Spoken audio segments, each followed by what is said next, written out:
welcome back to Life Enrichment with Hank Ballinger. Today we want to talk about a different topic, a little bit different than what I normally go over. Normally I go over monetary issues or how to build wealth or how to set goals and accomplish those goals. We're going to talk about that a little bit at the end, but I want to talk today a little bit about the immigration. Now, if you've not been living under a rock for the last year or so, you will notice that a lot of people have been coming to America, and not just from Mexico. Now, yeah, in the past, we've had a lot of people come from Mexico to America. But now, if you look at all of the people coming to America, not just from Mexico anymore. We'll go over that here in just a minute.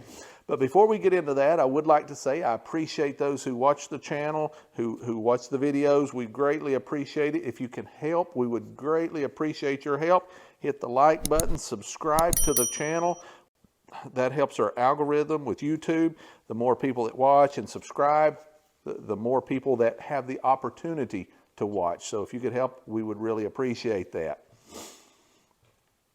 Now back to the idea of the people immigrating to America. Do you realize last year over 3 million people came to America? Last year. That's not since we became a country in 1776. Now, if you really go back and look, most of the people that are in America, other than maybe the Native Americans, what we would call Indians, everybody else came from somewhere else. My ancestors, my mom was a Van Winkle. Her family came from Germany. My dad's side came from France. So I have a little bit of French. I have a little bit of German. So I'm not what you might call a purebred American. But who is? What American today is? People have been wanting to get into this country for hundreds of years, okay? So we have a lot of migrants trying to come in, about 3 million last year. Do you realize? Now, America, I watched this. Now, you can get this on a Washington website. Literally, from Washington, a representative of Washington said that last year we deported 460,000 people back to Mexico or back on the other side of the fence. We took them back, 460,000, but we still had 3 million come in. So more than 3 million tried to get in, and the 3 million are the ones we know about. That's only the ones we know about. That's not talking about any that we don't know about. Let me show you what I'm talking about. Now, there's over 1 million immigrants also that came into Canada last year. And you say, well, Canada's not bad, eh? You know, not a bad place to be. But do you realize in Canada, about 90% of the people that live in Canada live from the border of where Canada and America meet, about 100 miles up on Canada? 90% of the people live in that one thin area because it's warmer. You start going above that, it gets cold. So it's tough to live up there. I'm not saying Canada's a bad place, never been there. But I've told that it's really nice. Beautiful scenery, and the people are nice. So I'm not knocking Canada. I'm just saying we got 3 million, they got 1 million. That's a lot of people coming to this side. Where are they coming from? We're going to look a little bit more at that here in just a minute. Now, as the world turns chaotic, as the world turns a little crazy, and when I say that, if we're talking a little bit about geopolitics, you look at Russia. They have invaded Ukraine. Russia calls it a special military operation. It's a war.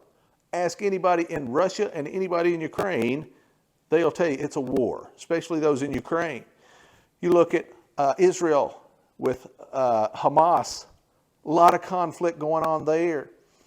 You look at Somalia, they're having a lot of trouble. You look at in the Red Sea, You can't even get ships through the Red Sea, through the Bab el-Mandeb Strait. We can't get ships through there. Do you realize just that one, the Hamas that are attacking the ships? Do you realize that's interrupting 12% of global trade? That's 12% of all trade that goes on worldwide is affected because some group of people, a small group of people, said that we're going to bomb ships that come through the Bab el-Mandeb Strait.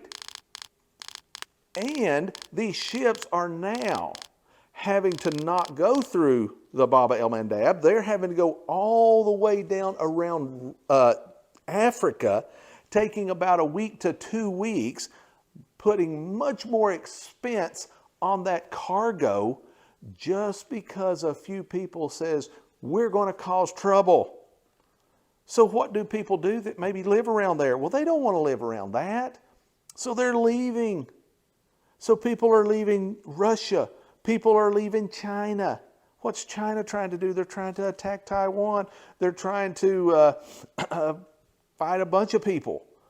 It's kind of hard to get along with them. So they have a lot of trouble. People are leaving China. People are leaving the Philippines. People are leaving Asia, Europe, Africa, Australia. All those people, where are they going to? Let me show you how some of those people get to America. Some of them have been flying in on planes, some of them illegally, into South America. They will then travel through South America, through Central America, through Mexico, and then come into America, the United States. Some of them will fly into South America, then charter a plane, illegally probably, to Canada, and then come down from Canada to America because the border's not as secure. You don't hear of many presidents or many politicians talking about the northern gate. They talk about the southern border, not the northern border. So people come into South America, go to Canada, and then come through. They're trying to get here any way they can. Even some of these will come into Canada, become a citizen of Canada, and then after a while come to America. They're trying anything they can just to get here because of the opportunity. Because of the opportunity. They say there's so many crazy things, so many chaotic things going on in the world. They want to go somewhere there's some possibility, some hope. Now, I'm told that this coming year, some massive numbers, millions and millions more than this, are going to try to come here. They're trying to jump ship. They're trying to get on the lifeboat. And what is the lifeboat? The United States of America. Now, let's look at that. Why are so many people trying to get to America? Because there's hope. There's opportunity. Listen, I've been to some third world countries. You can't get ahead. Their governments many times won't let you. If you have anything, they're going to take it or they're going to tax you. You can't do it. So in order to try to get ahead, you have to have a government that's willing to work with you to let you get ahead. Now, there are many countries, but how many of them are better with that possibility than the United States of America? Zero, nada, zilch, none. There are none. Now, imagine this. Imagine the resolve of someone. Now let's pick out a family. Now, I'm not picking out a hypothetical family here. I am going to give you true life stories. There are families coming from Europe, from Asia, from Africa, Australia, all over, coming to South America, and then with a family, sometimes little kids. You can pull this up on YouTube and see clips of it. And they are literally coming through South America, through Central America, through Mexico, and sometimes they have to wade through water up to their chest and hold their babies up. just to get here. They have to fight malaria, mosquitoes. They have to fight bugs, snakes. They have to fight all kinds of weather, rain, hot. They have to go through a lot. Why? Why would they do that? Because they look at what we have here and say, you all have got it good. America is where it's at. We need to take a major lesson from these people. When they look around at what they have, and then they see what we have, and they hear about the opportunities in America, they're willing to do that just to get here. So if we're already here, and if we're a citizen, an American citizen, we're born here, our mom and dads were born here, we go back several generations, and we're here, why cannot we see the value in what we have here?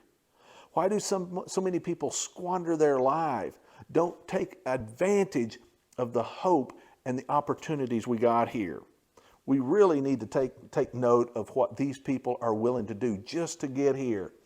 Now, what could you and I accomplish if we had this level of drive about us? If we had this level of determination, why, we would look at that and say, well, my goodness, we should be able to accomplish anything we could within reason.